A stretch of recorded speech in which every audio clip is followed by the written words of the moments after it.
तो वहीं इजराइल के प्रधानमंत्री नेतन्याहू का अपने मंत्रियों और सुरक्षा एजेंसियों के चीफ से झगड़ा हो गया है। इजराइल की मीडिया में यह बताया जा रहा है कि युद्ध को कंट्रोल करना नेतन्याहू के लिए मुश्किल हो चुका है। हालात इस कदर खराब हैं कि इजराइल की सड़कों पर लोग अपनी सरकार के खिलाफ उतर आए हैं।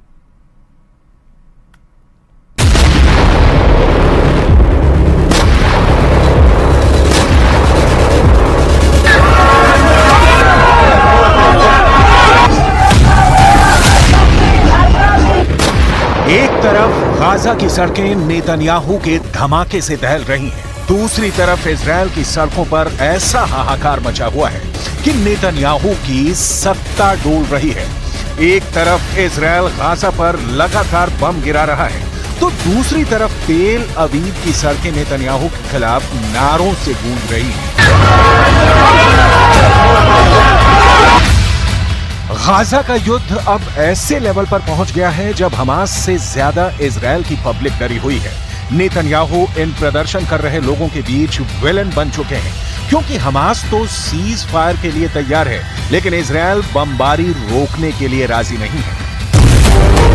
हमास के कब्जे में अब भी करीब 125 बंधक हैं और हमास उनको तब तक नहीं छोड़ेगा जब तक इजराइल की तरफ से सीज फायर नहीं होता है। यही वजह है कि युद्ध का मिसमैनेजमेंट अब प्रधानमंत्री और रक्षा मंत्री के बीच सबसे बड़ी दरार बन चुका है। इजराइल के प्रधानमंत्री बेंजामिन नेतन्याहू और रक्षा मंत्री योआव गैलेंट आमने सामने आ गए हैं। पब्लिक के गुस्से का साइड इफेक्ट वॉर कैबिनेट में पहुंच गया है। इस प्रदर्शन और इस हंगामे के बीच इजराइल में सत्ता के गलियारों और बंद कमरों के बीच कुछ ऐसा हो रहा है जिसे दुनिया के सामने आने से रोका जा रहा है, लेकिन इजराइल की मीडिया ने पर्दाफाश कर दिया है। इजराइल की मीडिया का दावा है कि इजराइल के वॉर कैबिनेट में बड़ा झगड़ा हो गया है। जेरूशलम पोस्ट में जो खबर छपी है उससे लगता है कि प्रधानमंत्री बेंजामिन नेतन्याहू और रक्षा मंत्री योआव गैलेंट के बीच हो गई तू-तू मैं-मैं। टाइम्स ऑफ इजराइल में खबर ये छपी है कि मिलिट्री चीफ ने कहा है कि नेतन्याहू के पास गाजा को लेकर कोई नीति नहीं है। नेतन्याहू पब्लिक से लेकर अपने वॉर कैबिनेट तक घिर चुके हैं। कमांडर से लेकर मंत्री बता रहे हैं कि नेतन्याहू ब्लंडर कर रहे हैं। ये बात साफ कर दें कि इजराइल के प्रधानमंत्री बेंजामिन नेतन्याहू और रक्षा मंत्री योआव गैलेंट एक दूसरे के कड़े विरोधी माने जाते हैं, लेकिन गाजा में युद्ध को लेकर दोनों करीब आए। हालांकि अब दोनों की दुश्मनी सतह पर आ चुकी है। एक बड़ी मीटिंग में नेतन्याहू थे, रक्षा मंत्री गैलेंट थे और साथ में इजराइल की सिक्योरिटी एजेंसी शिन बेत के चीफ रोनेन बार भी थे। इजराइल की मीडिया का दावा है कि रोनेन बार ने कहा, हमारी रक्षा मंत्री से बात हुई। इस दौरान सभी मोर्चों पर गहराई से चर्चा हुई। नेतन्याहू ने तभी शिन बेत के चीफ रोनेन बार को रोका। वो बोले, क्या आपने ऐसी जरूरी चर्चा रक्षा मंत्री से ही कर ली? इस बार शिन बेत के चीफ रोनेन बार ने कहा, हाँ, इसमें सवाल किस बात का है? तब नेतन्याहू ने कहा, जितना मुझे याद है शिन बेत और मोसाद ये दोनों प्रधानमंत्री के तहत आते हैं। ये बात रक्षा मंत्री योआव गैलेंट को अखर गई। गैलेंट ने नेतन्याहू से फौरन पूछा, क्या आप रक्षा मंत्री को युद्ध पर जरूरी बातें करने से रोक रहे हैं? इस मामले में आप क्या करेंगे अगर रक्षा मंत्री का इसमें दखल नहीं होगा? इस पर नेतन्याहू ने कहा, युद्ध को लेकर जो चर्चा होगी वो यहीं मेरे साथ होगी। रक्षा मंत्री योआव गैलेंट फिर भड़के और लगा कि वो गाजा पर बमबारी को लेकर नेतन्याहू से आर पार करने के मूड में है।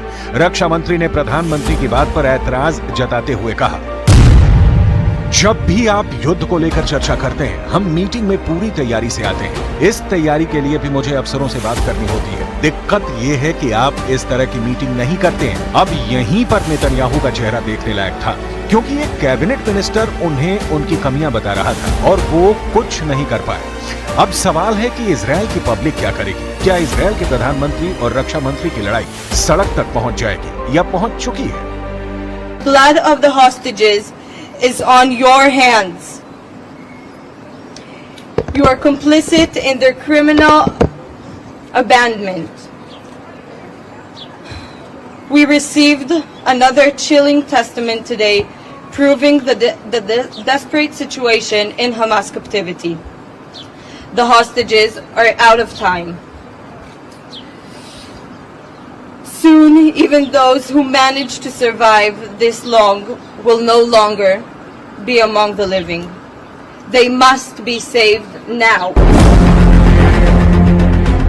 218 दिन की लगातार बमबारी के बाद भी इजरायल अब तक हमास को खत्म नहीं कर पाया है। हालात ये हो गए हैं कि इजरायल दक्षिणी गाजा का पूरी तरह से सफाया करने पर उतारू है, लेकिन अब तक उसके युद्ध वाले लक्ष्य पूरे नहीं हुए हैं। रफा कैंप में इस वक्त खून खराबे का दौर जारी है। अब हालात ये है कि रफा के साथ साथ उत्तरी गाजा पर एक बार फिर से तेज बमबारी शुरू कर दी गई है। בצפון עזה, בשעה האחרונה, מטוסי קרב תוקפים מטרות טרור ברחבי ג'באליה. הבוקר התחלנו בהליך פינוי זמני של מרחב ג'באליה מאזור זה לעבר מרכז הרצועה, וזאת כחלק מהערכות שלנו לפעולה צבאית במרחב. זיהינו בשבועות האחרונים ניסיונות של חמאס לשקם את יכולותיו הצבאיות בג'באליה, ואנחנו פועלים שם כדי לפרק את הניסיונות הללו. इजरायल हमास की तलाश में है और हमास के कब्जे में इजरायल के 125 बंधक हैं। बताया जा रहा है कि इस बार नेतन्याहू ने अपने कमांडरों के साथ मिलकर ऐसा वॉर प्लान बनाया है जिसमें हमास का जड़ से सफाया कर दिया जाएगा। लेकिन सच ये है कि नेतन्याहू अब एक तरफ पब्लिक के गुस्से में घिर चुके हैं, तो दूसरी तरफ वॉर कैबिनेट में हुई बगावत ने नेतन्याहू के हौसलों को बड़ी टक्कर दी है। बेंजामिन नेतन्याहू और रक्षा मंत्री योआव गैलेंट की टक्कर ने इजरायल की वॉर पॉलिटिक्स को उजागर कर दिया है। नेतन्याहू पर नाकाम प्रधानमंत्री का टैग लगाया जा रहा है और अब रक्षा मंत्री और उनकी एजेंसियों ने नेतन्याहू को मुश्किल में डाल दिया है। तेल अवीव की सड़कों पर लगातार मजमा निकल रहा है।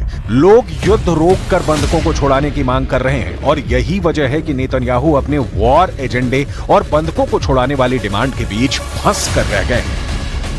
don't think that we have to be in Rafah just now. I think that the only thing that the Israeli government should do and make any action and any force is to rescue and free the hostages.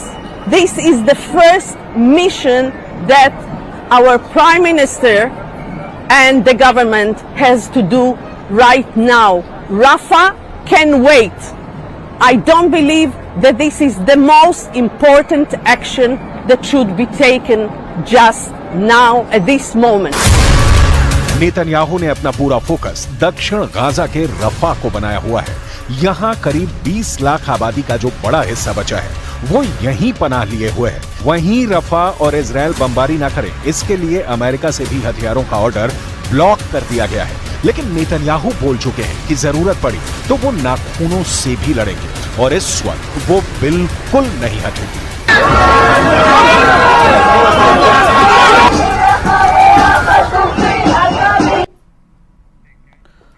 तो चलिए इसी के साथ ही special report में अभी के लिए फिलहाल इतना ही। आप देखते रहिए न्यूज़ 18 राजस्थान।